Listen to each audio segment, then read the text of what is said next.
خواتین و حضرات، مسیح میں آپ سب کی سلامتی ہو۔ دوستو، پچھلے پروگرام سے ہم رومیوں کے نام پولس رسول کے خط کے دوسرے باب کا مطالعہ کر رہے ہیں، اور اس پورے باب کا عنوان خدا کی عدالت ہے۔ ہم نے پچھلے پروگرام میں خدا کی عدالت کے بارے میں 2 باتیں سیکھی تھی۔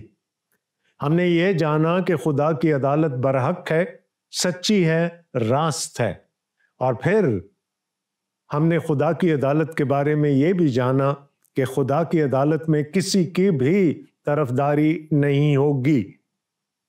وہ جو خدا کے کلام کو، اس کی خوشخبری کو، اس کے بیٹے کو قبول نہیں کرتے، وہ سب خدا کے غضب کے نیچے آئیں گے، پہلے یہودی اور پھر یونانی۔ اور ہم نے اس بات پر بحث کی تھی کہ پہلے یہودی کیوں؟ اور اس کا جواب ہے کہ یہودیوں کو پہلے چنا گیا، ان کو خدا نے اپنا کلام دیا، ان کو خدا نے اپنی شریعت دی تاکہ وہ جان سکیں، پہچان سکیں اور حق تک پہنچ سکیں۔ لہٰذا عدالت بھی پہلے یہودی کی ہوگی اور پھر یونانی کی۔ اور اسی طرح سے ہم نے یہ بھی سیکھا تھا کہ جو خدا کے کلام کو قبول کر لے گا، جو اس کی خوشخبری کو اپنے دل میں اتار لے گا، اس کو عزت اور جلال اور سلامتی ملے گی، لیکن پھر پہلے یہودی کو اور پھر یونانی کو۔ یہ خدا کے گھر کا پیکنگ آرڈر ہے، پہلے یہودی پھر یونانی۔ آج ہم خدا کی عدالت کے بارے میں کچھ مزید باتیں کریں گے، اور 12ویں آیت سے لے کر 16ویں آیت تک کا جو حصہ ہے، پولس رسول اس میں غیر یہودیوں سے، یونانیوں سے مخاطب ہیں جن کے پاس شریعت نہیں۔ یاد دہانی کرا دوں کہ اس کلیسیا میں یہودی مائل مسیحی بھی تھے اور یونانی نژاد مسیحی بھی تھے، لیکن یہ دونوں دھڑے ایک دوسرے پر بازی لے جانے کی کوشش کرتے تھے، یہ دوسروں کو نیچا دکھانے کی کوشش کرتے تھے۔ مثلا یہودی یہ کہتے تھے کہ یہ ضروری ہے کہ یونانی پہلے شریعت پر عمل کریں، ختنہ کروائیں اور ان ساری باتوں کو پورا کریں جو شریعت میں لکھی ہیں، تب ہی وہ اچھے مسیحی بن پائیں گے۔ یونانی اپنا فلسفہ لے کر کلیسیا میں آئے تھے، وہ یہ سمجھتے تھے کہ وہ یہودیوں سے برتر ہیں، اور یہ فرکشن، یہ ٹینشن اس کلیسیا میں جاری تھی۔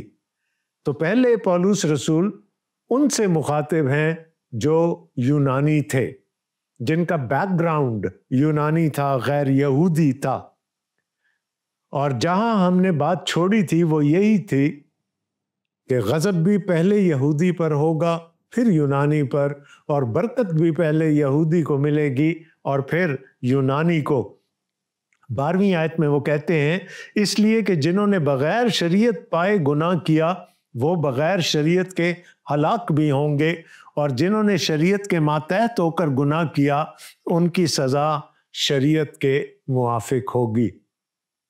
یہ دیکھ لیجئے گا، ایک چیز کانسٹنٹ ہے بالکل، اور وہ ہے خدا کی عدالت پر پولس رسول کا زور۔ وہ بار بار یہ یاد دہانی کرا رہے ہیں کہ خدا کی عدالت برحق ہے، خدا کی عدالت ہوگی، اور اس دن سب باتیں سامنے عیاں ہو کر آ جائیں گی۔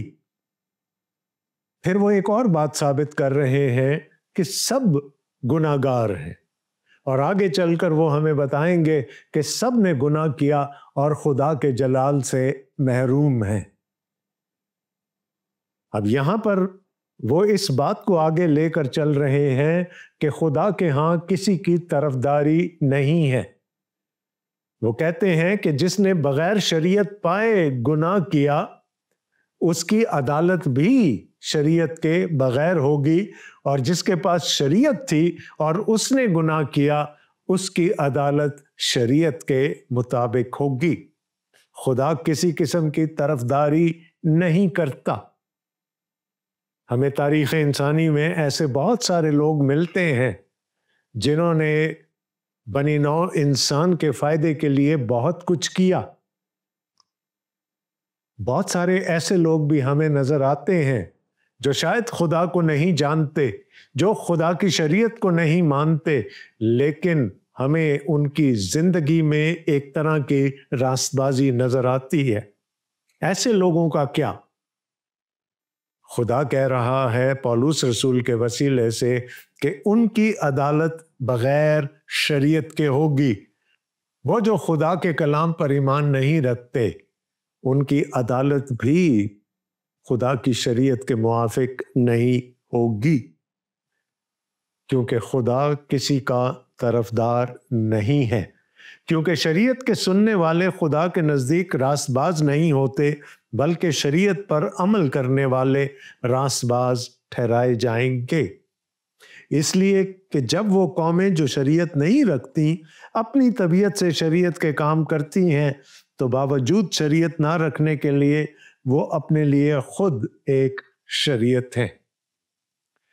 خدا نے ہر انسان کو ایک کمپس دیا ہے، ایک قطب نما دیا ہے جو انسان کی سمت کا تعین کر سکتا ہے، اور اس قطب نما کو ہم ضمیر کہتے ہیں، کانشنس کہتے ہیں۔ خدا نے ہم سب کو ایک ایک ضمیر عطا کیا ہے، اور وہ ضمیر ہمارے اندر سے کچوکے لگاتا ہے جب ہم کوئی غلط کام کرتے ہیں، تا یہ کہ ہم اس ضمیر کو میٹھی نیند سلا دیں اور اس کی سننے سے انکار کر دیں۔ تو وہ غیر قومیں جو اپنے ضمیر کی آواز سنتی ہیں، اور میں اس میں افراد کو بھی شامل کروں گا، وہ جو اپنے ضمیر کی آواز سنتے ہیں اور اس کے مطابق چلتے ہیں، ان کی عدالت بھی اس ضمیر کے مطابق ہوگی۔ تو خدا کیسے عدالت کرے گا؟ وہ غیر قوموں کی عدالت ان کے ضمیر کے موافق کرے گا۔ اگر انہوں نے اپنی ضمیر کی آواز پہ لبیک کہا اور اس کے مطابق عمل کیا، تو پھر ان کی عدالت بھی اسی کے موافق ہوگی۔ پولس رسول نے کیا ہی خوبصورت بات لکھی ہے یہاں، اس لیے کہ جب وہ قومیں جو شریعت نہیں رکھتی اپنی طبیعت سے شریعت کے کام کرتی ہیں، تو باوجود شریعت نہ رکھنے کے وہ اپنے لیے خود ایک شریعت ہیں۔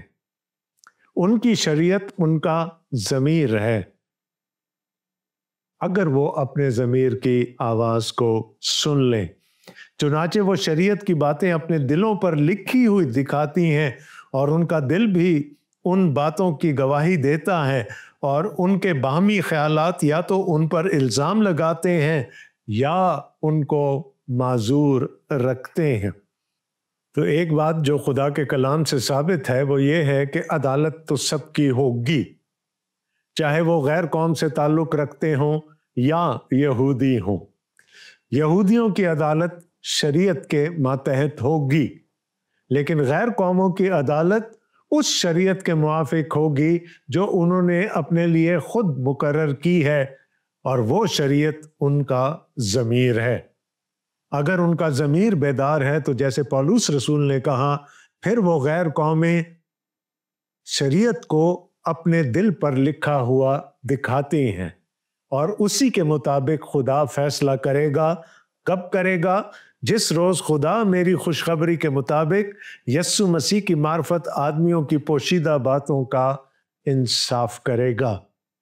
خدا کی عدالت کے بارے میں ہمیں ایک اور بات یہاں پر یاد دلائی جا رہی ہے کہ وہ عدالت خداوند یسوع مسیح کے وسیلے سے ہوگی اور اس کی دوسری آمد پر ہوگی۔ تو پہلے یہودی پھر یونانی، خدا کے ہاں کسی قسم کی کوئی طرفداری نہیں۔ ہر ایک کو خدا نے اپنی پہچان کسی نہ کسی حوالے سے کرائی ہے۔ خدا نے ہر ایک کو ایک ضمیر عطا کیا ہے، اور اگر وہ اپنے ضمیر کی آواز کو سن کر اس کے مطابق چلتے ہیں تو ان کی عدالت اس ضمیر کی شریعت کے موافق ہوگی، اور اگر انہوں نے اپنے ضمیر کو سلا دیا تو پھر وہ خدا کے غضب کے لائق ہوں گے۔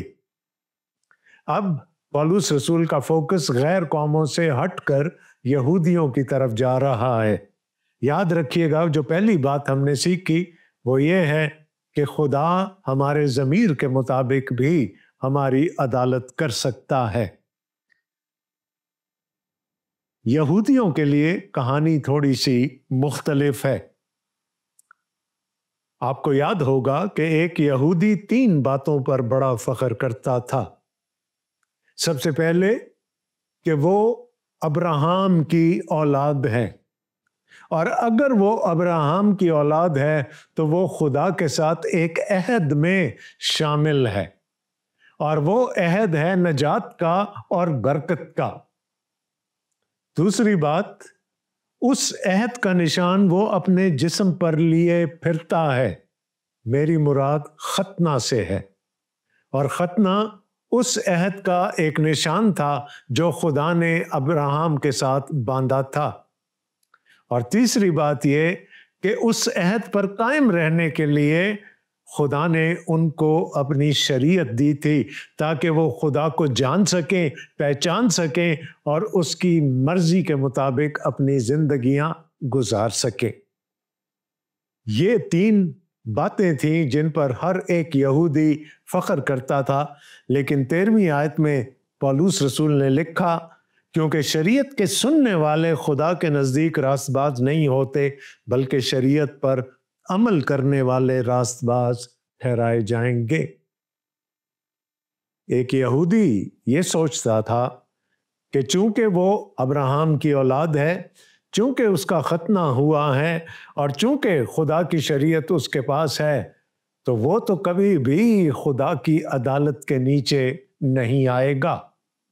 حالانکہ اگر ہم بنی اسرائیل کی تاریخ اٹھا کر دیکھ لیں تو بارہا ہمیں وہ مواقع نظر آتے ہیں جہاں پر خدا نے ان کو حکم عدولی کی سزا دی۔ وہ کبھی کسی قوم کی غلامی میں چلے گئے، کبھی کسی قوم کی۔ 17ویں آیت میں پولس رسول کہتے ہیں، بس اگر تو یہودی کہلاتا اور شریعت پر تکیہ اور خدا پر فخر کرتا ہے اور اس کی مرضی جانتا اور شریعت کی تعلیم پا کر عمدہ باتیں پسند کرتا ہے، اور اگر تجھ کو اس بات پر بھی بھروسہ ہے کہ میں اندھوں کا رہنما اور اندھیرے میں پڑے ہوں کے لیے روشنی اور نادانوں کا تربیت کرنے والا اور بچوں کا استاد ہوں، اور علم اور حق کا نمونہ جو شریعت میں ہے وہ میرے پاس ہے، بس تو جو اوروں کو سکھاتا ہے اپنے آپ کو کیوں نہیں سکھاتا؟ میں نے آپ کو پہلے بتایا کہ یہودی فخر کرتا تھا خدا کی شریعت پر اور اس بات پر کہ خدا نے اپنی پہچان اس کو دی ہے اور وہ خدا کو جانتا اور پہچانتا ہے۔ اور یہی بات پولس رسول مختلف الفاظ میں یہاں پر بیان کرتے ہیں، اور اس کی مرضی جانتا اور شریعت کی تعلیم پا کر عمدہ باتیں پسند کرتا ہے، اور اگر تجھ کو اس بات پر بھی بھروسہ ہے کہ میں اندھوں کا رہنما اور اندھیرے میں پڑے ہوں کے لیے روشنی۔ یاد رکھیے گا کہ بنی اسرائیل کو اپنے لیے چن لینے میں خدا کا ایک مقصد پنہاں تھا۔ خدا نے ان کو ایک مینڈیٹ دیا تھا کہ انہوں نے دوسری قوموں کو، غیر قوموں کو اس تک لے کر آنا ہے۔ جو برکت خدا نے ابراہیم کو پیدائش کی کتاب کے 12ویں باب میں دی تھی وہ یہ تھی کہ دنیا کے سب قبیلے تیرے وسیلے سے برکت پائیں گے۔ خدا چاہتا تھا کہ ابراہیم کی اولاد جو بعد میں بنی اسرائیل کہلائے وہ دوسری قوموں کو خدا کی برکت میں شامل کر سکے، اور وہی بات یہاں پر پولس رسول کر رہے ہیں۔ اور اگر تجھ کو اس بات پر بھی بھروسہ ہے کہ میں اندھوں کا رہنما اور اندھیرے میں پڑے ہوں کے لیے روشنی اور نادانوں کا تربیت کرنے والا اور بچوں کا استاد ہوں، اور علم اور حق کا جو نمونہ شریعت میں ہے وہ میرے پاس ہے، تو پولس رسول یہودیوں سے مخاطب ہیں جو اب مسیحی ہو چکے ہیں۔ کہ اگر تم یہ مانتے ہو کہ اتنا سب کچھ تمہارے پاس ہے اور تم دوسروں کے استاد ہو، تم دوسروں سے بہتر ہو، تو پھر جو اوروں کو سکھاتے ہو وہ خود کیوں نہیں کرتے؟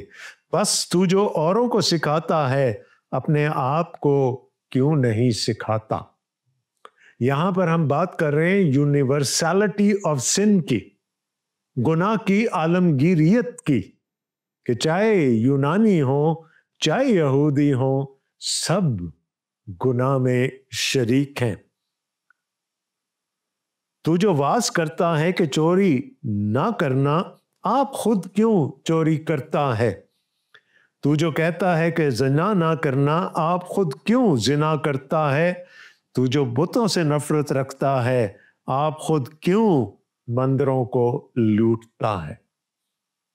پولس رسول ان سے کہہ رہے ہیں کہ تمہاری زندگیوں میں ایک تضاد ہے، ایک ڈائیکاٹمی ہے، تم کہتے کچھ ہو اور کرتے کچھ ہو۔ تمہیں پہلے خود شفا کی ضرورت ہے، تبھی دوسروں کے لیے راستہ دکھانے کے قابل ہو سکو گے۔ تو ایک تضاد ہے جو پولس رسول کو ان کی زندگیوں میں نظر آتا ہے۔ وہ دوسروں کو تو اچھی نصیحت دیتے ہیں، لیکن ان کی اپنی زندگیوں میں وہ باتیں نظر نہیں آتی۔ یہاں پر پولس رسول مثال کے طور پر چوری کی بات کر رہے ہیں، زنا کی بات کر رہے ہیں، مندر لوٹنے کی بات کر رہے ہیں، لیکن یہ صرف مثالیں ہیں۔ اس کے علاوہ بھی بہت سارے گناہ ہیں جو ان کی زندگیوں میں ہو سکتے تھے، جس سے وہ اوروں کو منع کرتے تھے، لیکن خود ان سے چھٹکارا نہ پا سکے تھے۔ اب یہ بات جو 22ویں آیت کے آخری حصے میں یہاں پر لکھی ہے کہ تو جو بتوں سے نفرت رکھتا ہے، آپ خود کیوں مندروں کو لوٹتا ہے، شاید یہ کوئی ایسا واقعہ ہو جو روم کی کلیسیا میں عام ہو اور جس سے پولس رسول بھی واقف تھے اور انہوں نے اس کو یہاں پر کوٹ کر دیا۔ تو جو شریعت پر فخر کرتا ہے، شریعت کے عدول سے خدا کی کیوں بے عزتی کرتا ہے؟ پولس رسول نے پہلے ہی کہہ دیا تھا کہ شریعت کو اپنے پاس رکھنا، اس کو جاننا، اس پر فخر کرنا کافی نہیں ہے، ہمیں اس شریعت پر عمل بھی کرنا ہے۔ تو دوسروں کے لیے تو استاد ہیں، دوسروں کو تو منع کرتے ہیں کہ یہ کام نہیں کرنے جن کی شریعت مخالف ہے، لیکن وہ سب کے سب گناہ ان کی اپنی زندگیوں میں شامل تھے۔ تو جو شریعت پر فخر کرتا ہے، شریعت کے عدول سے خدا کی کیوں بے عزتی کرتا ہے؟ اگر آپ نے شریعت کو توڑا ہے تو پولس رسول کہہ رہے ہیں یہ خدا کی بے عزتی کرنے کے مترادف ہے۔ یعقوب رسول اپنے خط میں لکھتے ہیں کہ اگر آپ یہ کہیں کہ آپ نے پوری شریعت پر عمل کیا ہے اور ایک حکم توڑ دیا، تو اس کا مطلب ہے آپ نے پوری شریعت توڑ دی۔ یہ آل اور نن پرنسپل ہے، یا تو آپ مکمل طور پر شریعت پر عمل کرتے ہیں یا پھر نہیں کرتے۔ ہم یہ نہیں کہہ سکتے کہ میں نے 99% شریعت پر عمل کیا ہے اور میں خدا کی عدالت سے بچ جاؤں گا۔ ایسا نہیں ہو سکتا۔ شریعت شریعت ہے، ہم اس کے حصے بخرے نہیں کر سکتے۔ یا تو ہمیں اس پر پوری طرح سے عمل کرنا ہے، وگرنہ ایک چیز بھی چھوٹ گئی تو اس کا مطلب ہے کہ پوری شریعت ہمارے ہاتھوں سے نکل گئی، کیونکہ تمہارے سبب سے غیر قوموں میں خدا کے نام پر کفر بکا جاتا ہے، چنانچہ یہ لکھا بھی ہے۔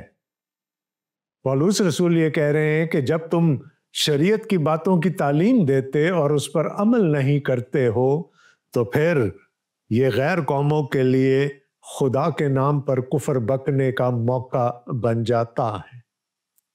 دو باتیں ہم دیکھ چکے ہیں کہ غیر قوموں کی عدالت ان کے ضمیر کی شریعت کے مطابق ہوگی۔ یہودیوں کی عدالت اس شریعت کے مطابق ہوگی جو خدا نے ان کو دی ہے کہ انہوں نے اس شریعت پر عمل بھی کیا یا نہیں کیا۔ اب ایک آخری بات ہے، 25ویں آیت میں لکھا ہے ختنہ سے فائدہ تو ہے بشرطے کہ تو شریعت پر عمل کرے، لیکن جب تو نے شریعت سے عدول کیا تو تیرا ختنہ نامختونی ٹھہرا۔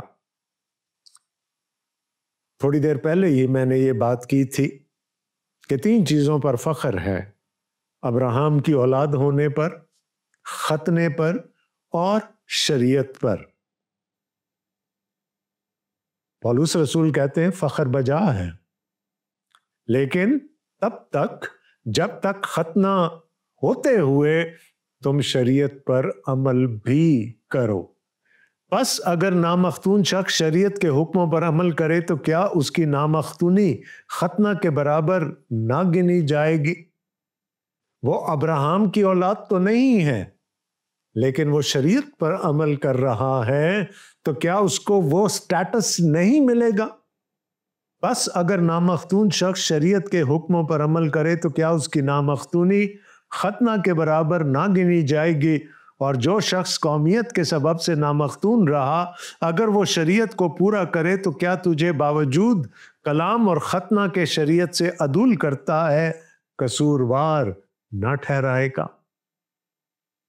ختنہ کا فائدہ اپنی جگہ پر، اس عہد میں شامل ہونے کا فائدہ اپنی جگہ پر، لیکن یہ سب کچھ ہوتے ہوئے اگر شریعت پر عمل نہیں ہوگا تو پھر وہ ختنہ نامختونی گنا جائے گا۔ اور وہ غیر قومیں جو مختون تو نہیں ہیں لیکن وہ خدا کی شریعت پر عمل کرتی ہیں، پولس رسول کہتے ہیں وہ عدالت کے دن تم پر الزام لگائیں گے، کیونکہ وہ یہودی نہیں جو ظاہر کا ہے، اور نہ وہ ختنہ ہے جو ظاہری اور جسمانی ہے، بلکہ یہودی وہی ہے جو باطن میں ہے، اور ختنہ وہی ہے جو دل کا اور روحانی ہے، نہ کہ لفظی۔ ایسے کی تعریف آدمیوں کی طرف سے نہیں بلکہ خدا کی طرف سے ہوتی ہے۔ اگرچہ یہ باتیں ہم نئے عہد نامہ میں پڑھ رہے ہیں، لیکن یہ وہ باتیں ہیں جو پرانے عہد نامہ میں لکھی ہوئی ہیں۔ وہاں یہ لکھا ہوا تھا کہ اصل ختنہ وہ ہے جو دل کا ہے، اصل یہودی وہ ہے جو روحانی ہے، لیکن یہودیوں نے اس کو جسمانی طور پر لینا شروع کر دیا۔ ان کے پاس وہ تینوں باتیں موجود تھی جن پر وہ فخر کیا کرتے تھے، اور جن کی وجہ سے وہ اپنے آپ کو دوسری قوموں سے برتر ثابت کرنے کی کوشش کرتے تھے۔ لیکن پولس رسول یہاں پر ان کے غبارے سے، ان کے اس تکبر کے غبارے سے تھوڑی سی ہوا نکالنے کی کوشش کر رہے ہیں، اور وہ یہ بتانے کی کوشش کر رہے ہیں کہ ان کو کوئی فوقیت نہیں۔ اگر وہ خدا کی شریعت پر عمل نہیں کرتے جس پر وہ فخر کرتے ہیں تو پھر ان کو کسی قسم کی کوئی فوقیت نہیں ہے۔ پہلی بات جو ہم نے سیکھی وہ ضمیر کے مطابق عدالت ہو سکتی ہے۔ دوسری بات جو ہم نے سیکھی وہ شریعت کے مطابق خدا یہودیوں کی عدالت کرے گا، اور یہاں پر تیسری بات کہ رسوم کے مطابق بھی ہماری عدالت ہو سکتی ہے۔ یہودیوں کے لیے ختنہ اپنے معنی کھو چکا تھا، ان کے لیے محض وہ ایک رسم بن کر رہ گئی تھی۔ اور میں اگر آج کلیسیا کی بات کروں تو میں ختنے کی جگہ بپتسمہ کا لفظ بھی لکھ سکتا ہوں۔ بپتسمہ بھی آج ہمارے لیے ایک رسم بن کے رہ گیا ہے جس کو پورا کرنا ضروری ہوتا ہے، لیکن اس کے مطابق زندگی گزارنا شاید ہم نہیں سمجھتے کہ ہمارے لیے ضروری ہے۔ ختنہ کیا تھا؟ ختنہ وہ نشان تھا، اس عہد کا نشان جو خدا نے ابراہیم کے ساتھ باندھا تھا۔ آج بھی جب کوئی یہودی اپنے 8 دن کے بچے کا ختنہ کرواتا ہے تو وہ اس کے جسم کی کھلڑی کو زمین میں گاڑ دیتا ہے، دبا دیتا ہے، اور اس کا مطلب یہ ہوتا ہے کہ اس کی پرانی انسانیت جس کے ساتھ وہ پیدا ہوا تھا زمین میں دبا دی گئی ہے، وہ جسمانی طور پر مر چکا ہے، اور اب وہ ایک روحانی شخصیت کے طور پر خدا کی نظر میں زندہ ہے۔ لیکن جیسا میں نے پہلے کہا کہ یہ محض رسومات بن کر رہ گئی تھی۔ یہودیوں کے لیے ختنہ فخر کی بات تھی، لیکن پولس رسول کہتے ہیں کہ اگر ختنہ ہے اور پھر خدا کے حکم سے عدول ہے تو اس ختنے کا کوئی فائدہ نہیں۔ وہ غیر قومیں تم سے اچھی ہوں گی جو نامختون تو ہیں، اور یاد رکھیے گا یہودیوں کے لیے یہ لفظ ایک گالی تھی۔ وہ غیر قوموں کو نامختون کہتے تھے تو اس کا مطلب تھا کہ وہ ان کو برا بھلا کہہ رہے ہیں۔ پولس رسول کہہ رہے ہیں کہ اگر وہ نامختون ہوتے ہوئے بھی خدا کی شریعت کو اپنے دلوں پر لکھا ہوا دکھاتے ہیں اور اس پر عمل کرتے ہیں تو کیا وہ مختون ہونے کے برابر نہیں ہیں؟ تو تھوڑی تھوڑی بات کر کے پولس رسول اس تکبر کو ختم کرنے کی کوشش کر رہے ہیں جو یہودی رکھتے ہیں، اور اس تکبر کے غبارے میں سے بھی ہوا نکالنے کی کوشش کر رہے ہیں جو یونانی اپنے بارے میں رکھتے تھے۔ یاد رکھیے گا کہ ایک چپکلش چل رہی تھی اس کلیسیا میں۔ پولس رسول یہ ثابت کر رہے ہیں کہ خدا کی عدالت برحق ہے، سچی ہے، راست ہے، ہوگی، اور کس کے وسیلے سے ہوگی؟ خداوند یسوع مسیح کے وسیلے سے ہوگی۔ اور جو دوسری بات انہوں نے ہمیں سکھائی وہ یہ تھی کہ خدا کی عدالت میں کسی کی طرفداری نہیں ہوگی، چاہے وہ یہودی ہو یا یونانی۔ اور آج کے کانٹیکسٹ میں اگر میں یہ بات کروں، آج کے تناظر میں اگر میں یہ بات کروں تو پھر کیا مسیحی اور کیا غیر مسیحی، خدا سب کی عدالت کرے گا۔ ہمارے آج کے پروگرام کا وقت ختم ہوا چاہتا ہے۔ اگلے پروگرام تک کے لیے خداوند آپ سب کو بڑی برکت دے، آمین۔ اپنے میزبان ڈاکٹر آصف جان کو اجازت دیجیے گا۔ خدا حافظ۔